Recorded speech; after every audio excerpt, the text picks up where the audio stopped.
Well, Derrick Jensen, I have been reading your work for about 20 years. I think I'm about 10 years younger than you. You had a big impact on me in my mid 30s and my partner Meg and a number of people in our community.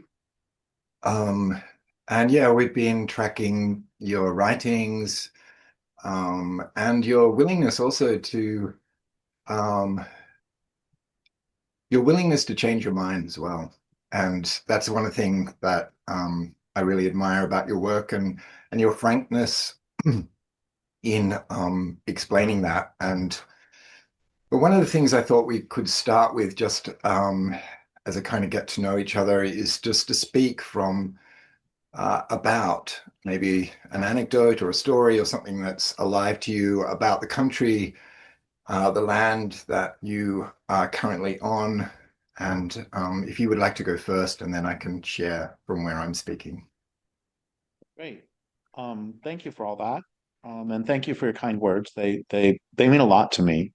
And I guess one thing that's happening right now that I'm pretty excited about is that, excuse me, 2 nights ago, 3 nights ago, 2 or 3 nights ago, um, there's a lot of bears around here. And 2 or 3 nights ago, a specific bear showed up and well, I'll back up. That there have been bears coming around here for 25 years. Well, longer than I've lived here. I've lived here 25 years. And a couple years ago, I was outside right here, and that tree that you can see, I heard a sound way up in it, and I just sat inside with the light on. And eventually, a couple of baby bears came down. And what had happened is their mother either died or she was too young and left them at a safe place. And they stayed here and they lived here all fall. And now, 2 years later, I saw them last year, and then both of them. And then this year, one of them just showed up 3 nights ago with what I thought were her two babies. And then last night, I saw that she has three babies, and they're about the size of big cats, half the size of a Jack Russell Terrier, maybe, 2/3 the size, probably 12 pounds. What is that in kilograms? 4 kilograms, 5 kilograms, something like that. 5 kilograms, I think. Mhm. Anyway, so that's going on here. That's very exciting. Um, I see a lot of vultures. I see a lot of insects. And nature makes me happy. Mhm. Beautiful. And I'm speaking from a town called Dalesford, which is in southern Jarrah People's Country. The language is Jaja Wurrung, which translates as yes, yes speech. So we're on the home of the yes, yes people. And yeah, there's a very beautiful, to the north, a very beautiful mountain that's covered in radiata pine from California.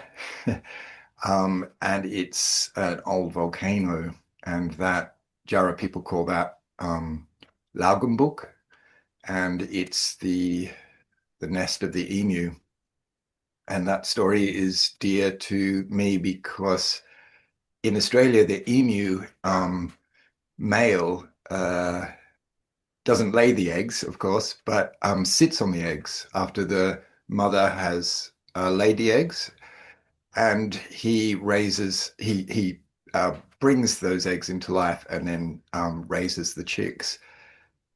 And so he's also fiercely warrior-like. So he will go a human, a dog, anything to protect his little his space and his territory. So one of the things that I run a men's group that's a men's singing group called Fire Choir and in the forest. And one of the things we like to draw on is that story, that old ancestral story of this place.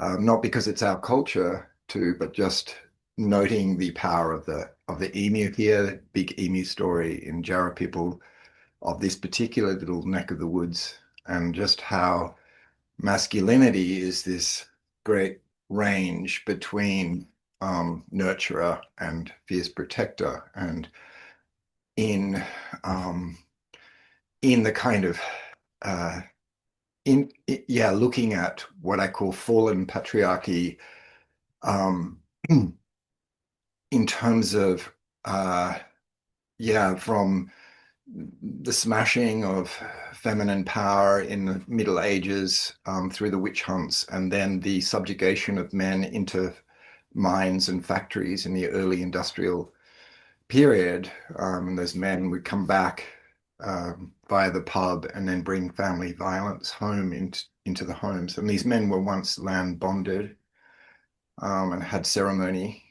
And so when men's labor was outsourced to early capitalist fundamentalism, I guess, or coercion, and feminine power was stripped by the church in the ancestral villages, those stories of trauma really carry a lot of weight for me and people around me. So Laugenbuch is this, yeah, the masculine emu, the male emu, the father emu is has been a really big story in terms of thinking about what um, patriarchy and matriarchy can be, and so we're reculturing that. So that's a little bit of a background to this place, drawing on First People wisdom as told by friends, Jara friends and elders, passed on to those of us in town.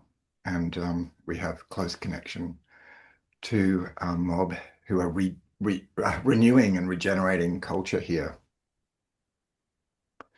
Yeah, so that's a little from me. One of the things I've noticed in your work is seeking out European, um, uh, yeah, looking at the kind of collapse of um, the European mind through separation from the natural world, from the living of the world, and and seeking out as a result Indigenous knowledge holders and elders and story bringers. And yeah, I think that was the thing that really struck me about your work. And I just wondered whether, yeah, you want, I mean, you could answer this broadly, but maybe there's a specific moment in your younger self where you first came across Indigenous wisdom and it sank into your body and really augmented a different way of thinking. I think the important thing for me, thank you for that. I think that the important thing for me is began with the realization that um, not every culture has destroyed its land base. And so that leads to questions of how and why did they not, and what were the attributes of those who do or did destroy their land base, harm their land bases, and what are the attributes of those who don't, which includes their technologies, their stories. And I've long been interested in how there's a great line by R.D. Laing, which is if you can understand someone's experience, you can understand their behavior. And another way to come at this from a different direction is Robert J. Lifton, who has written any number of great books on basically the psychology of genocide and the psychology of of doing great harm. One of his insights was that before you can commit any mass atrocity, you have to convince yourself and others that what you're doing is not an atrocity, but instead a good thing. And we put Lang and Robert J. Lifton together. And where I take that is that nobody ever does something bad, or very rarely does somebody do something bad. Almost always they have it fully rationalized. Mm. And I know in my own life, I have never once been a jerk, by which I'm, of course, I've objectively been a jerk. But every time I've been a jerk, I've had it fully rationalized. I had to do this because they did that and they did that. And then I had to do this. And so, of course, my behavior makes sense. Mm. And and so I'm really interested. I don't go, okay, I just have to say, I can't stand the whole postmodern idea that there is nothing but stories and there's no reality behind them. That's just stupid. Yeah. But having said that, the stories we tell profoundly influence our behavior. Mhm. And if the stories you tell are that, a great example that I always use is there's a great line by a Canadian lumberman. When I look at trees, I see dollar bills. Mhm. And if when you look at trees, you see dollar bills, you're going to treat them one way. And there was a great line in the local newspaper 20 years ago about crabbers. And the reason crabbers work incredibly hard during the crabbing season. It's long days, dangerous work, hard work. Mm. And in the newspaper, they said the reason they work so hard is because every crab is worth $1.50. And imagine if there were all these envelopes all over the ground, each one had $1.50 in it, you'd run around picking up as many as you could. And that's true. If there were envelopes all over the floor that were $1.50, I'd pick them all up. Yeah. But crabs aren't actually envelopes full of $1.50. Crabs are living beings with lives as precious to them as yours is to you and mine is to me. And also, they have roles in their natural communities, what people would call ecosystems. And so I'm really interested in how the stories we hear and the stories we tell affect our behavior Mm. and collectively and personally. Oh, one more example of that. I was doing an interview 20 years ago with this guy who was a dogmatic passive. Tony, we're having the dog thing. The dogs are screaming now. Tony, settle down. Settle down. They're really excited because at some point the bear is going to come by. So this is anticipatory bear excitement, but there's nobody out there. Anyway, um, so I'm getting interviewed by this guy, and he's a dogmatic pacifist. And I say, look, here's my attitude on violence. I'm first off, I think that violence, I define violence as anything that does harm to another. Mm. And so violence is everywhere. Mm. But the question that interests me is what acts of violence do we find personally and socially acceptable and what do we not? So, for example, when you pull a carrot and eat it, you're killing that carrot. Mm. And most of us, under most of the time, would find it morally acceptable to do an act of violence to a carrot. Most of us humans, Yeah. we would all agree with that. And at the same time, most of us, under most circumstances, would find it morally acceptable, morally unacceptable. That was not a Freudian slip.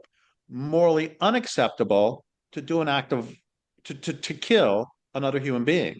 Mm. And what I'm interested in is where do we draw those lines personally Yeah. and where do we draw them collectively? Because clearly, collectively, I'm not talking about you or me, Mm. collectively, we don't mind destroying entire forests. Mm. Collectively, we don't mind destroying the oceans. Collectively, we don't mind damming rivers. Mm. What are the stories we tell and Mm. what are the what are the effects of the technologies we have on the stories we tell? Those are the things that really, well, those are part of the things that interest me. The other thing that interests me is stopping the destruction, of course. Mm. But in terms of the stories we tell, so how is it? So one more thing about this, and then I'll drop. There's a really interesting book written 40 years ago now called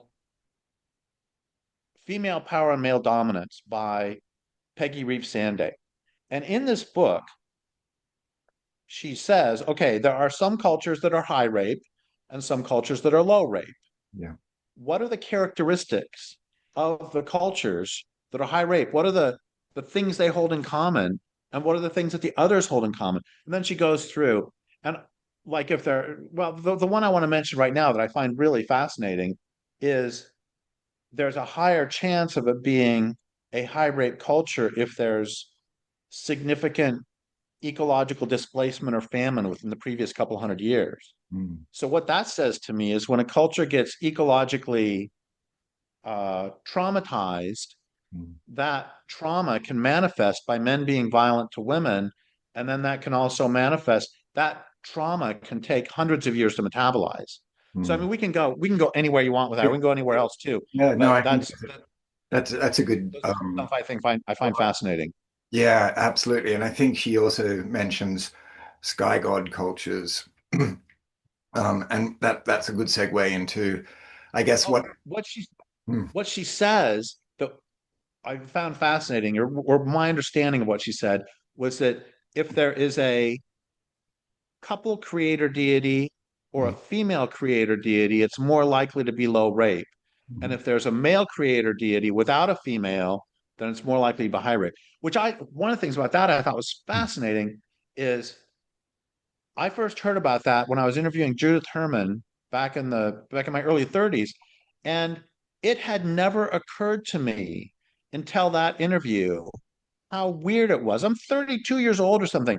It had never occurred to me that it's kind of weird to have a male creator deity all by himself. hmm. I was like, that's the power of stories. This That is never struck me as weird. yeah, and I think that's where Hesiod really is a starting point 2,700 years ago in this, even though there are many starting points that could go back further, early cities 5,000 and agriculture further back. But Hesiod 2,700 years ago rewrites the Greek theology basically and demotes the goddesses and elevates the sky gods. And he's also like known as the father of modern economics. He's also a well-known misogynist. And so, unlike Homer, who's writing around the same time, who's much more nuanced, and everyone knows Homer's work because he's a great artist, Hesiod had this sort of ideological bent. And so, one of the stories that has really helped me to reculture and to reperform and renew what I call mother country, or what my Aboriginal friends here call mother country cosmology, but not from um, not by appropriating Aboriginal culture, but my own Indigenous past. And I think it's really clear that most people in the West have roots to a matrilineal or shared gender story. And so I think this sort of collapse, this misogynistic collapse in the West that Hesiod brought in, where Pandora becomes the great bringer of evil, as opposed to the goddess of fermentation that, where the wine is used for 3 days of celebration amongst the peasants, and that those 3 days in that sort of drunkenness and that sort of permissive period of time is also recountering with ancestors and the dead. And so he like collapses this sort of kind of wild primal sort of getting back into this, the deep underworlding feminine. And he kind of collapses that as this is evil and this has to be taken out because he was a loner and didn't join in and such communitarian like festivities.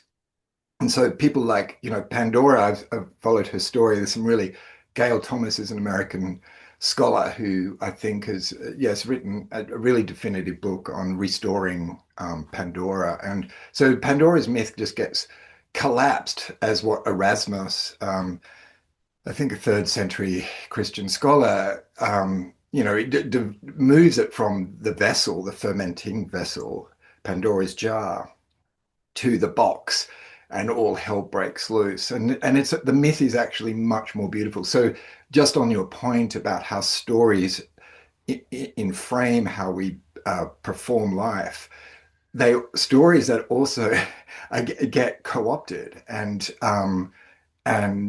so like finding really, I guess, and the other thing too about matrilineal power is that this is not a text-based society. This is not writing stuff down. That's a very mass sort of what I call fallen patriarchal place.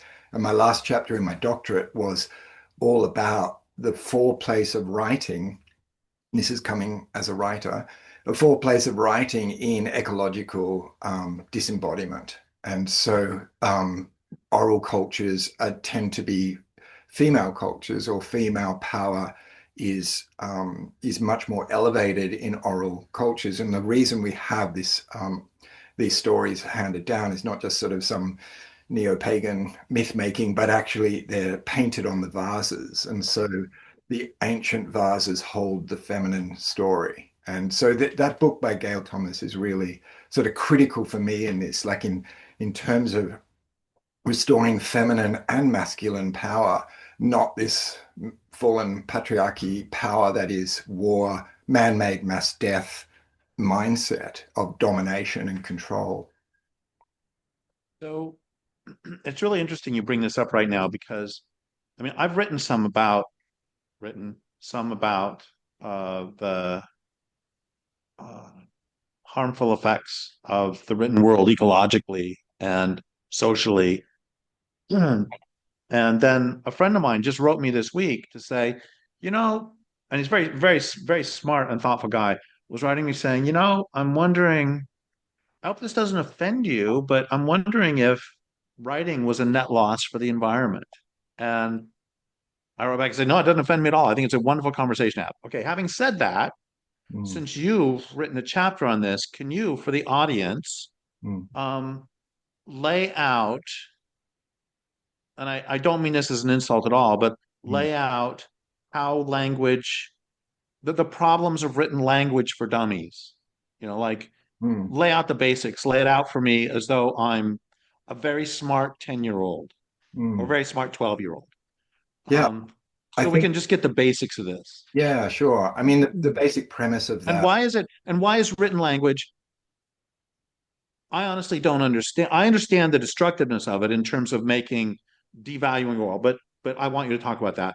But can you also make the case to me right now? I'm not disagreeing with you. Mm, I'm fascinated mm, as to why written language is masculine and oral language is feminine. I don't understand that point yet. mm. Sure.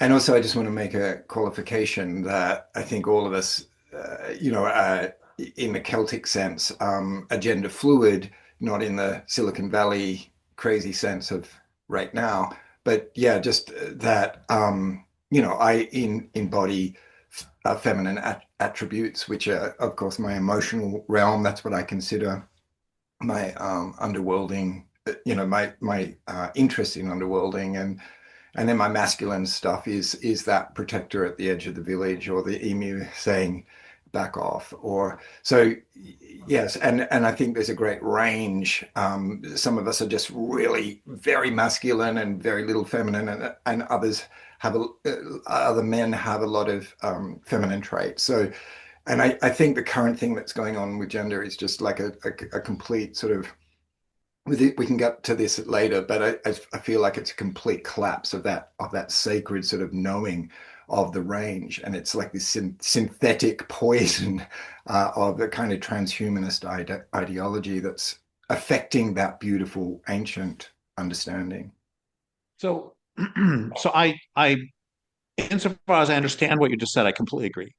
Mm, I want to can we back up for just a second? sure. And something that I really explored in a book that I've written but I haven't yet had published is what is so when I was reading through Peggy Reeves Sanday, it became I mean it's clear to me anyway that women give birth.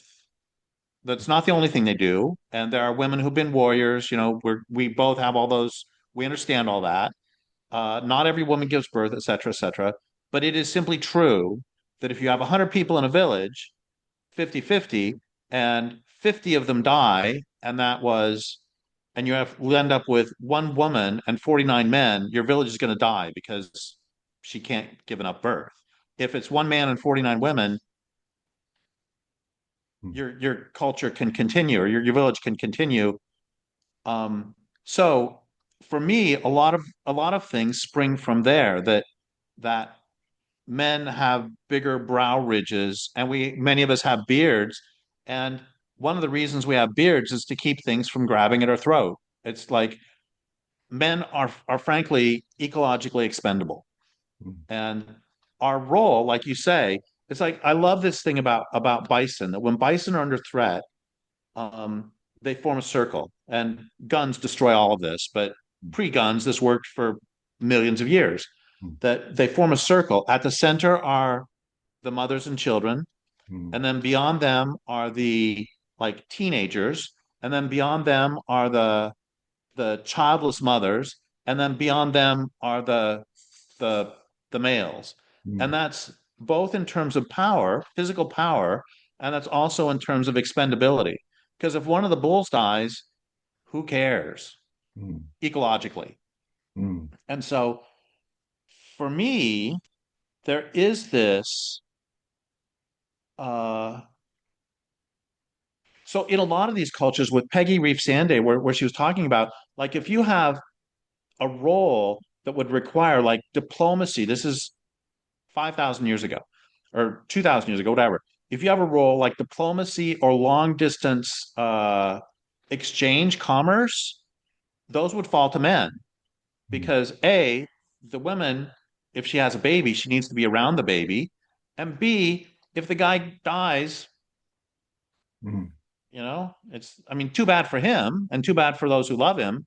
But ecologically, and it's the same with bears. I mean, most bears are ecologically irrelevant. Most male frogs are, I mean, their job is to be food for somebody else. It's mm. just, and I'm not, this is not male hating. So far, are you agreeing with everything I'm saying, more or Yeah, less? yeah, we're the household for unwanted roosters, and we we live off that gift, that beautiful gift, because others in the town haven't quite got to the point of taking the life of a rooster. So yeah, no, we don't have a farm, but we farm goats and sheep on common land as a bushfire mitigation service, and the local council leave us alone, and it's a weed service and a fire mitigation service. So we get to farm by our goats eating down the woody weeds and reduce the fire risk, and then put the forest back into a place where traditional Aboriginal burns can actually take place because it's safer because the weeds are on the ground. But that's all a segue to say that yeah, those male goats are the ones we eat, and so yeah, it like in many cases, I think, particularly with mammals, that it's I'm hearing that absolutely. And just to get back, like I Well, want you to, take over now. yeah, no, That's all I wanted to say. Go ahead. I love the circling, and I feel like, yeah, and the backtracking and going off on tangents. This is what in Aboriginal English is called yarning. It's generative and it can flow. It's not like on a path. And maybe that's the sort of maybe that's the point in which to go back into writing and orality, to have a look, examine those two. And again, I write because I feel like we're writing, I think you might have even mentioned this in Endgame, that just or but around that time you or someone else like lodged into my mind that yes, writing is useful politically in a very politically charged civilization. So it's not to sort of like diss one or the other, but what I did examine, my last chapter of my doctorate, which is called Walking for Food, Regaining Permapoiesis, and permapoiesis just meaning permanent making, regenerative culture. And the whole doctorate was really like tracking our household and communities transition away from reliance on fossil fuels, incorporating permaculture principles, and moving towards like subsistence, subsistence economies where we could, and access to land, and how do we do that, and like what are the capitalisms that a household can attend to immediately. And we looked at medicine, food, and energy, that those three capitalisms could be claimed very quickly by a household, but the bigger capitalisms like land ownership and um, all the big geopolitical stuff is very difficult for a household or a small community to attend to. So that's the nature of my doctorate in a nutshell. So I guess the last chapter, I just sort of arrived at. I've been doing all this doing saying and like really keeping the university at bay, I asked them to treat me like I was a remote Indigenous scholar, but rooted in my community. And I didn't want to keep trekking to the university in the city. And if they wanted, they could come to me and check things out. And I really uh, found that what the writing was doing was just following behind the doing. And then I get to the final chapter where it's I really do a deep dive on what writing actually is in terms of ecological estrangement. And I start with like the surveyor as a form of sort of graphic writing, creating the blocks that became colonized Australia.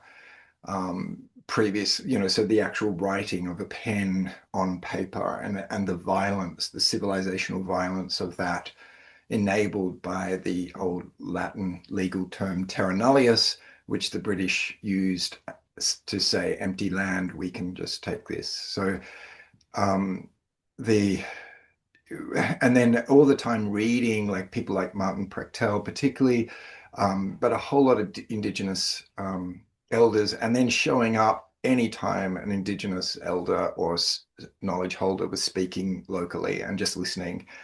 And what I was really, what I really liked is, and this is why I like doing podcasts and listening to podcasts, is just the sort of warts and all aspect of two people speaking, but also in a circle, like in the men's group in the forest, just the deep listening that can take place, and the if a story is bullshit, it shows up when it shows up really quickly in a deep listening circle where there's just a fire in the middle and men go around and speak to what's happening in their life. And so it's an opportunity, and the bullshit doesn't really come because everything's so pared back that there is the voice connected to the soul body in a forest of primal things like Mother Country as the ground underneath us, the fire radiating, illuminating, and warming us, and a kind of built trust over many years. It's taken though a built trust in order to say whatever comes out is welcome and it has a place in this basket weave. And so more and more I've lent into that sort of storytelling and or not sort of more like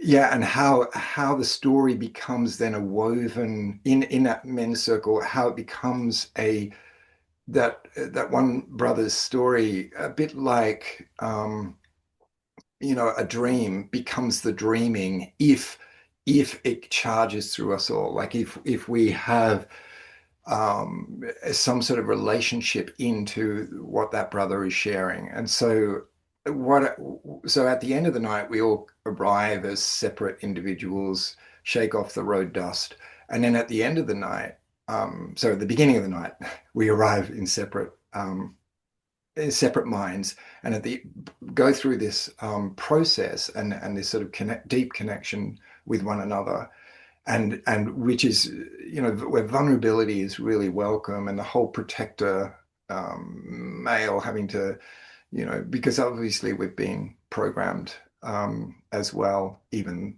though it's programming by a patriarchal or lopsided culture. um, and then at the end of the night there is this sort of uh, none of us feel disconnected. We feel connected to the country we're on. We feel connected with each other. And all it is just simply deep listening in a circle where there isn't a celebrity, there isn't the guru, there isn't the one speaking on behalf of. And I think it goes back to what Krishnamurti talks about in terms of building one's self-sovereignty without powering over other people.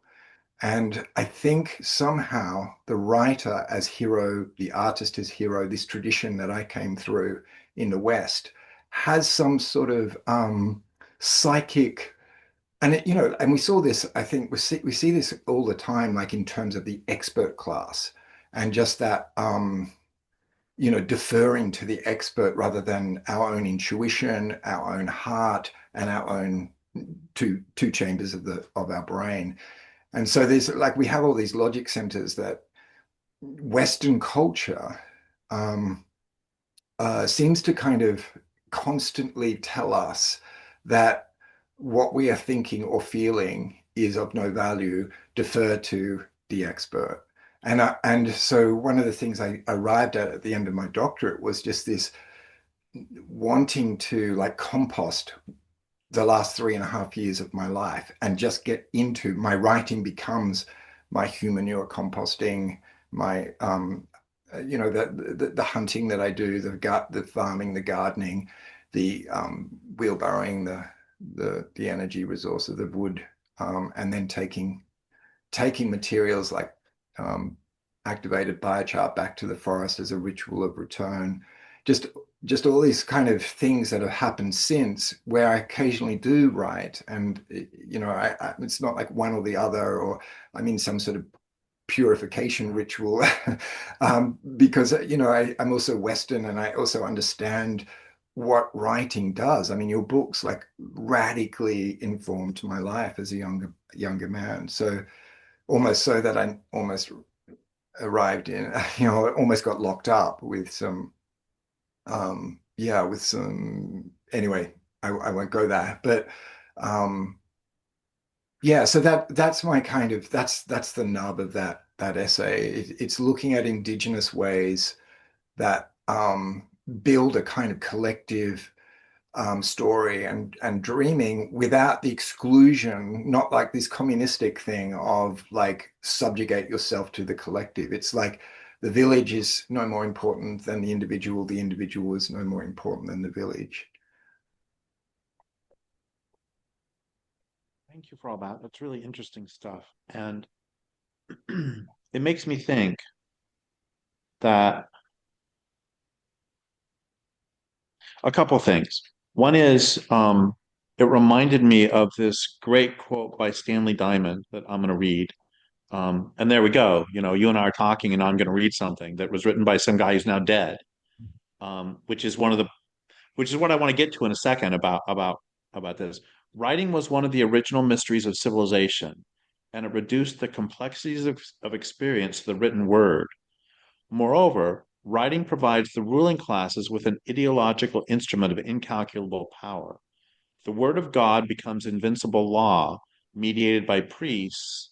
Therefore, respond the Iroquois, confronting the Europeans, scripture is written by the devil. And here's the point. With the advent of writing, symbols became explicit. They lost a certain richness. Man's word was no longer an endless exploration of reality, but a sign that could be used against him. For writing splits consciousness in two ways. It becomes more authoritative than talking, thus degrading the meaning of speech and eroding oral tradition, and it makes it possible to use words for the political manipulation control of others. Written signs supplant memory. An official, fixed, and permanent version of events can be made. If it's written in early civilizations, and I would suggest now, it's bound to be true. And that makes me think of this thing that Joseph Campbell said about Christians who fight about whether, Noah's Ark has actually been found on Mount Ararat and whether, you know, Jesus actually lived and etc. And what Joseph Campbell said, and I really like this, is those people are attempting to eat the menu instead of the food it represents. That one of the, I could have all just said this without Stanley Diamond, that one of the okay, writing, like Western science, is an incredibly powerful tool. I was able to affect your life, even though you and I have never met. Yep. That's pretty extraordinary. Mm. But at the same time, it it's simply true that if I read something in a book, I'm more likely to believe it than if my friend tells me. mm, Oh, here's a great example. Just today, I was at the doctor's office and somehow we got to talking about rough skin newts. Rough skin newts are toxic. And this is simply true. Well, I don't know if it's true. I've never eaten one, but I've read it's true. There we go. I've read that it's true. And um, what I've read, which is really cool, is that it's an evolutionary arms race between rough skinned newts to become more and more toxic, and garter snakes who eat them becoming more and more immune to the toxin over a million years. And the point, though, is that if is that when I was talking to the doctor, uh, and of course he's a doctor, so he knows stuff. Anyway, when I was talking to the doctor about the rough skinned newts, he said, "Oh yeah, the story of the guy with the coffee." And then he told the story that everybody in this region knows is that at some point in the past, somebody was camping and a rough skinned newt fell into his coffee pot. He brewed coffee in the morning, drank it, and died. And we have all in this county heard the story. right, None of us, including the doctor today, we all, every time we tell the story, we say, I have no idea if it's true. mm, But if I read it in a book, mhm, I would now be saying that story's true. mm, It mm, just there's this presumption that because I read something in the New York Times, it must be true. mm, And again, the written word is really powerful, just like Western science is really powerful. But Western science ignores certain things. mm. It has to. It has to ignore dreams Yeah. because, I mean, except insofar as they can be recorded by gamma waves or whatever waves you're doing in your brain when they can record those, but they can't actually Mm, reproduce a dream. mm, And it's the same for me. That's where this discussion ends up leading. Is it's an incredibly powerful tool, mm, just like electricity is an incredibly powerful tool, and we don't often enough talk about what are the costs of having an infrastructure to bring electricity to your house, or to bring written words into your house, or to bring, like the guy who was telling me just the other day, if we didn't have written words, we couldn't have the internet. mm. It's just, it's not, they're all part of that same mindset and all part of what Mumford would call authoritarian techniques. And of course, because Mumford wrote in a book that they're called authoritarian techniques, then I believe it. But if you and I are just sitting around a fire and you say, hey, there's this thing, it's like, yeah, he has this theory, big deal. Are we going along the same tracks here? This is great. No, it's getting playful. I mean, one of the things David Abram, you probably know David's work. He has spoken about the magic of the alphabet and how I guess poets hack and play with the and I guess good prose writers as well hack and play with the authoritarian technic nature of writing and so there's always this sort of and I think we have a long history of writing like that's hacking that authoritarianism. So it's yeah, and yeah, yeah, I'm definitely not like in this binary of good or bad. However, I am on a I'm much more interested in the humility that comes from speaking one on one or in a group and shared deferring away from expert. And I've been that university lecturer, I've been that permaculture teacher, I've been that person standing at the front of a podium, but I guess the subtle movements the things that my partner and I, Meg, who we have house tours of about 20 to 30 people here at a time, and we go over all our systems. And but the very first thing we do, we invite them into a circle and we say we want to hear why you've shown up today because we don't want to just speak at you. We want to actually understand why you're here, and then that will tailor what we share because you've come here to hear our story. And so, like, just even that circle, like how that, even though we're the so-called experts that people have come to receive this sort of knowledge and understandings that we've accrued um, accrued over the years. It's more like it becomes this basket by the end of this 5-10 minute process, and also often comes with tears. And so from sort of expert domination to like, oh, people are in their heart space when it's just a simple question like, what brings you here? And sometimes it's really pragmatic. I want to learn how to do. Or others, it's like, because I'm feeling the full grief of this civilization and I want to make changes.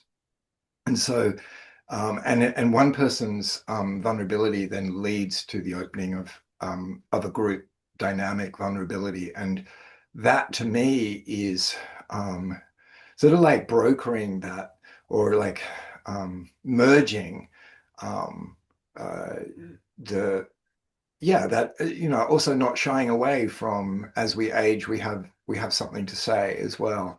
And so but it's at the same time, we live in a hubristic civilization. And so I love how Paul King's North really focuses in on the word humility and how its root is humus.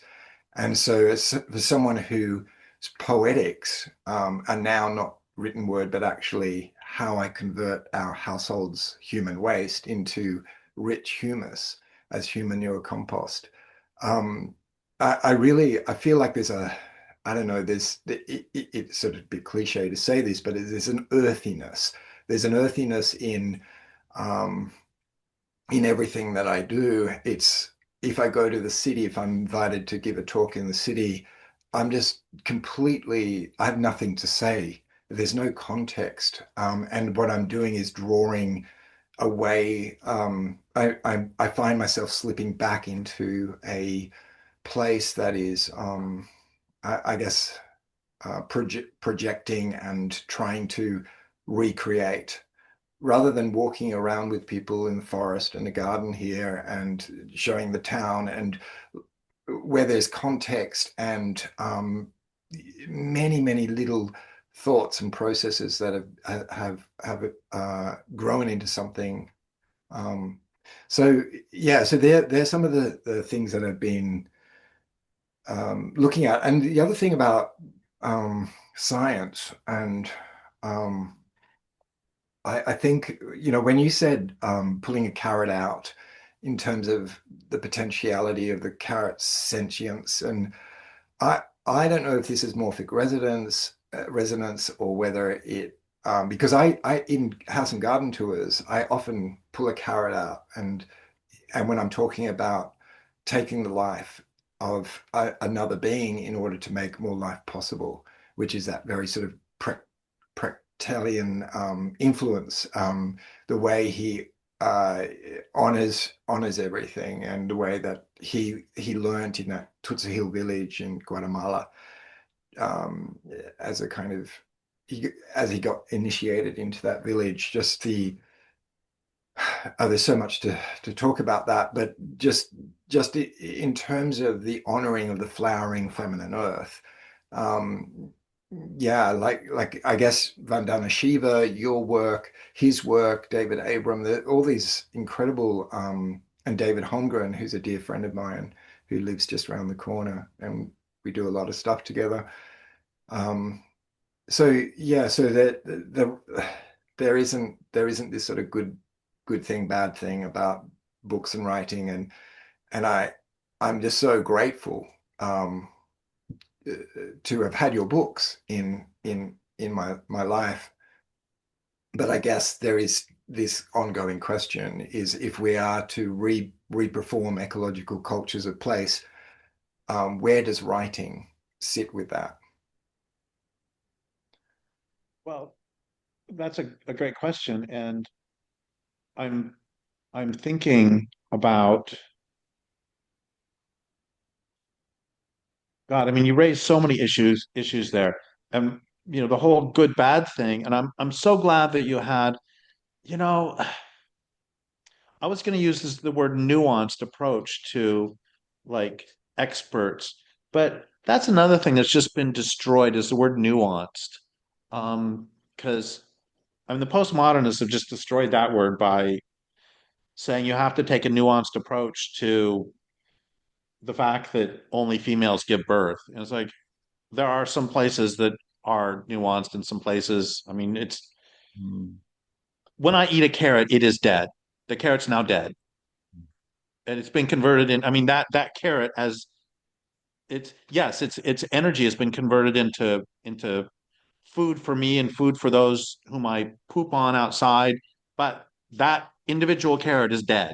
That's not, and it's the same. At some point, you know, I'm gonna die. And yes, there'll be bazillions of bacteria who are very happy, and then there'll be, I hope that bears can eat me, or I hope that at some point I don't get embalmed or anything, but instead bears eat me, vultures eat me. That's great.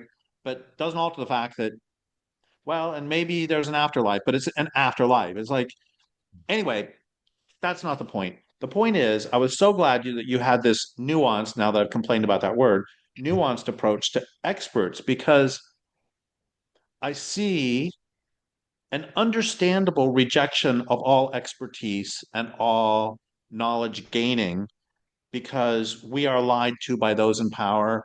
We're lied to by university professors where there are some elders, no, there are some old people who are not, in fact, elders, but they are just old people. And gaining wisdom is as much work as learning how to play guitar or but the way that I was always able to cut through this, and I never had this hatred of experts.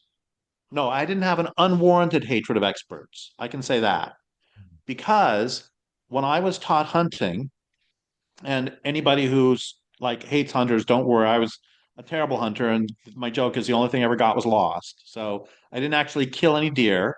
Mhm. Let's leave that out. But when we would go hunting, we're all equal as we are sitting in the pickup.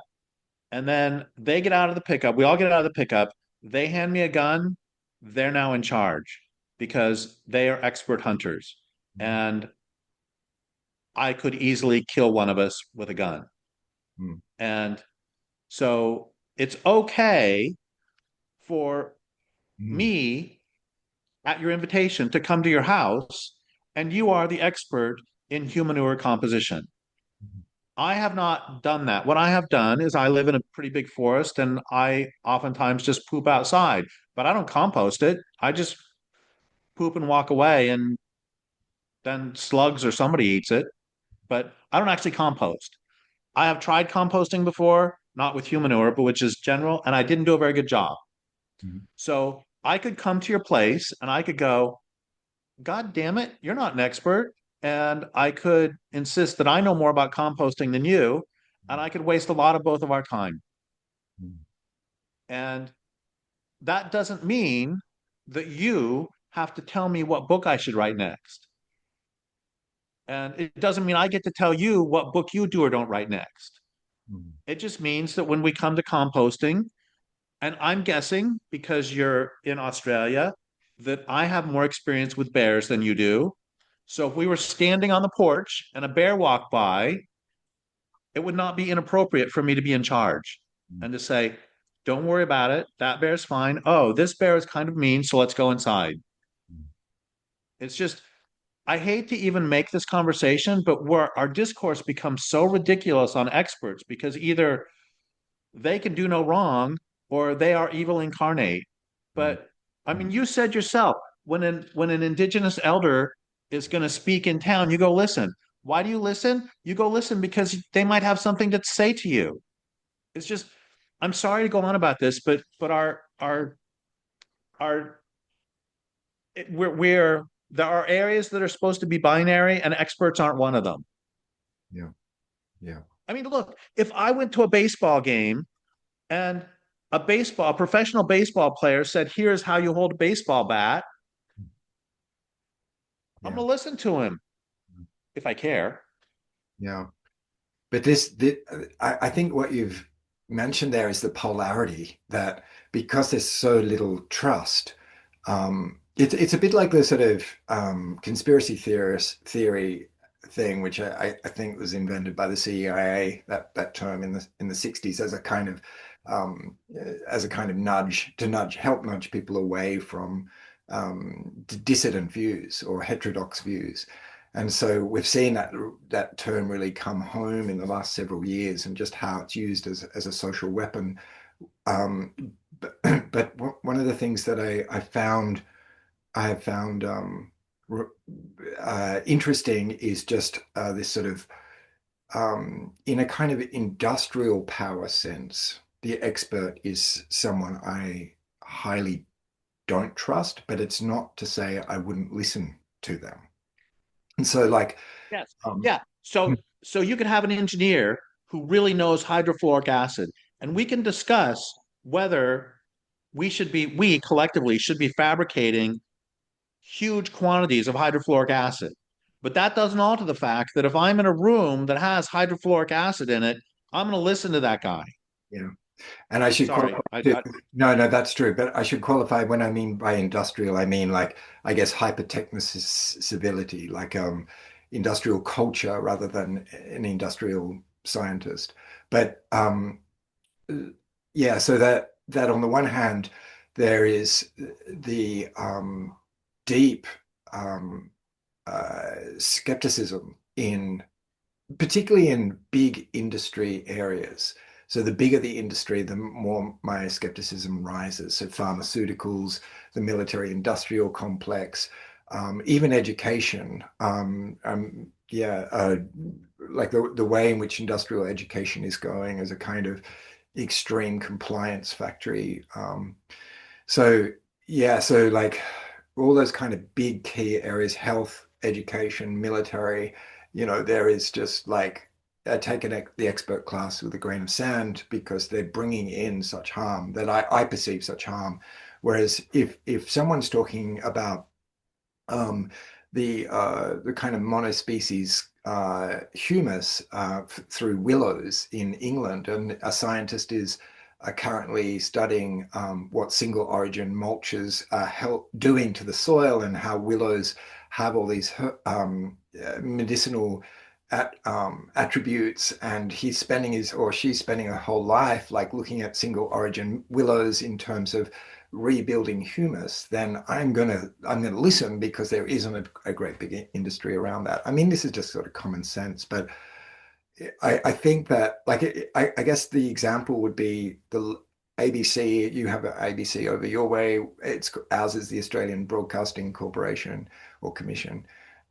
And on big geopolitical stuff, I don't trust the ABC at all. They're just a propaganda wing of the government, funded by the government, influenced. But when they're talking about a little story, like a grandmother who, is raising these chickens in a particular way down in Warrnambool, and is feeding them fat hen and getting, eggs to continue through the winter. I don't know, something that's like yeah. that is depoliticized. It has no chance of big industry. Then I trust the ABC, and so this. I trust the reporter is reporting faithfully. So yeah, I Well, guess that's one reason I trust the sports pages of newspapers more than others is because yeah, I mean it's verifiable. This team won or didn't. yeah. I want to go back to this thing. And sorry to go off on something but this question. Okay, when you said single species humus, Mm. is that what you said? Like a single species mulch to help Mulch. to help. So that's this is something I've never thought about before, but that my guess is that a single species mulch would not be a good idea because you want diversity in the mulch. Am I Yes, this seems like that would be if there is industrial mulch, if there's mulch being put on land that is based on a single species, that seems to me like not a very good idea. Is that at this accurate? it is, yeah. If it was like broad scale, absolutely. But this is in like a garden agriculture setting where a fruit tree may have fungal problems, and so that you would just put it Oh, around the no. particular tree to help it. So yeah, just to qualify, not like a monocropping willows in order to create this at a major scale. This is like this is there is actually people doing this work in the UK, but it is for garden agriculture or small No, scale. that's great. That's great. And frankly, that brings our conversation to the beginning. And I want to say something about your first question in a second, but Mm, that brings our conversation to the beginning because context is everything. That yeah, there are circumstances. So this is why writing would end up being, quote, because if you had somebody saying single species mulch is a terrible idea, well, it's not actually a terrible idea. It's a terrible idea unless you're doing one fruit tree, in yeah, which case, in this particular case, it's actually quite a good idea. yeah, And then it brings me back to the whole question of like indigenous wisdom. And I don't know if this is a terrible thing to say, but it's just I don't think it's something magical. I think that if you live in a place for 500 years and you're planning on living there for 500 more, you're going to make different land use decisions than if you're planning on moving to Mars in 10 years. Or if you've only lived here for 20 years and you aren't sure what the cycles are. mm, And I think that I, I I just think that so much of it is just, you know, somebody has been able to muddle through living in that place. Like where I live, the Talawa lived here for 12,500 years at least. That's we have carbon dating going back 12,500 years. That doesn't mean that they were a perfect culture who never did anything bad to anybody. It doesn't mean all it means is that, and it never means they never made mistakes and over harvested, I hate that word, and killed, let's just be basic, killed too many salmon some year. But presumably, because they lived here for 12,500 years without wiping out the salmon, presumably, if they did kill too many salmon a few years in a row, they thought, oh, that's not a good idea. And maybe we shouldn't do it anymore. How are we going to teach the kids not to do that? Well, let's tell them a story about somebody who ate too many salmon and then they got sick and then the bears weren't happy and the bears got mad and then the bears chased them away from the, I don't know, I'm making that up. I think that there is something magical about having lived in place for thousands of years. But yeah. on the other hand, it's not magical at all. It's just absolutely common sense. It's just Mm. And living life. Go yeah, ahead. I think what I'm hearing too is like accepting the feedback as a kind of pinnacle, like pinnacle ethic or a part of the cosmology. We accept the feedback, so that I agree that I think there's a whole lot of reverence dumping onto, particularly recovering Indigenous eldership that's been trammeled by colonization. And there's all this, a lot of white noise, particularly in Australia, saying, help us, tell us what to do. And one of the a dear friend, Jen Ridley, who's a Wiradjuri woman, she gave me she gave this invitation. She said that that country holds the language and country holds the culture. And that de-anthropocentricizes and it puts me into a relationship with country. And so that has really that wisdom is completely opposite to industrial civil hubris, where country is a resource to be plundered. And Yep. Yep. this this is why I love your work so much, because you really expose that civilizational hubris and idiocy and self-destructiveness, because that's the time we're stepping into. But I just wonder whether, yeah, some closing comments where I've just so enjoyed this, but I'd love to just, This is fun. We should do it again. yeah, for sure. Yeah. Closing comments. I think, okay, I will never know what it is like to grow up in an oral tradition. And Mm, I will never know what it is like. Oh, I want to tell a longer story that is going to tie back. I read this book, 13 Moons, many years ago. It's a novel, and it's about a love story between a man and a woman in 19th century North Carolina from the 1820s to 1900. And that love story is okay. It's fine. But there's another love story in the book that I loved, which was the love between the protagonist and the land. And at the end of his life, he's like 80 years old, and he's standing next to a railroad in 1900 North Carolina. And he's giving this soliloquy that is just one of the best things I've ever read. And the soliloquy is, we evolved to lose our parents and to lose our aunts and uncles and to lose our lovers, to lose our siblings, to lose everybody we love. It's like a friend of mine says, we're all born to become orphans. We evolve with a place to hold that pain.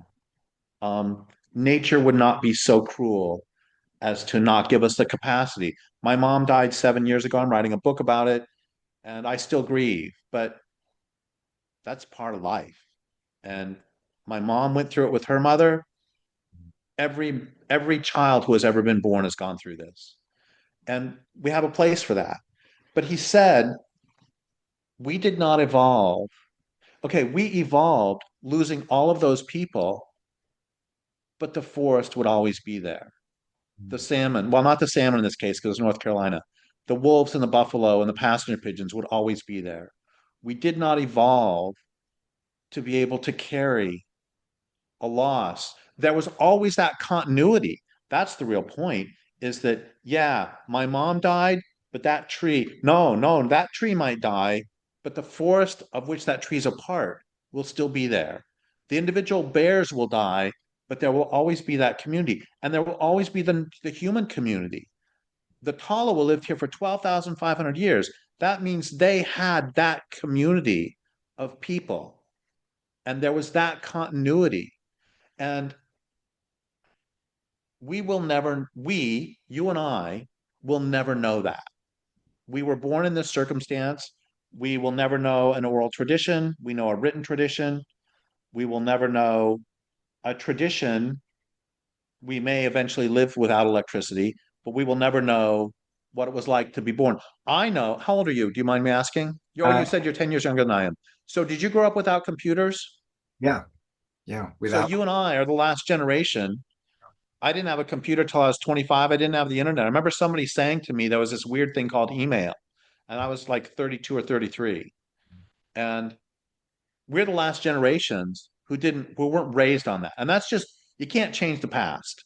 That's just, that's, you were, there are certain things that happen to infants when they are raised on screens. And so we have lived with screens, the generations before us didn't. But what I'm getting at is that no matter what circumstance in which we were raised, there is still the real world out there. And whatever tradition you were raised in, you can still touch a tree. You can still poop on the ground. You can still uh, breathe air. Like whenever I used to go on tour, it was always so interesting to me. I would go on tour and then I would get home and I would miss being away. I would count the hours till I got home. And then I would get here and I would hang out here with my mom. And then I lived down in the cabin a ways away. And I would walk down the path to the cabin. And there was a certain point at which I always relaxed and felt like I was home. And it took me years to figure out what it is. I thought maybe it's the view of these specific trees on the path. That's not it. When I felt home was when the forest had entered my lungs and gone into my bloodstream and crossed the blood brain barrier. It took, that's the amount of time until I felt when the forest was literally in my body. And that's not, I'm not saying cosmic woo woo at all. This is no different than smoking pot, you know? This is no different than whatever. It's like the the forest was physically in me. And we all have that capacity. No matter if you're indigenous or not indigenous, nature is still there. I'm so glad, and I didn't come up with this title. My editor did, but I'm so glad my first major book was called Listening to the Land. Because I mean, if I was going to say, what's the whole point of my work? I mean, I could have just quit right there, you know? It's listening to land. Mm, And we can all do that. Even if you're in a city, it's harder. I know somebody who lives in New York City, got a friend, lives in New York City, and she spends all of her money on food for pigeons and squirrels, and she spends all of her time sitting in Central Park feeding squirrels and pigeons. mm, No matter where you are, nature is still there. mm. Beautiful. I've so enjoyed getting to know you more personally. Derek, thank you so much for your time and your eloquence and your stories. And I would love to do this again at some point. Yeah, let's do it again. Yeah, And I've really enjoyed getting to know you a little bit too. And maybe we'll meet and actually share oxygen sometime. that would be great.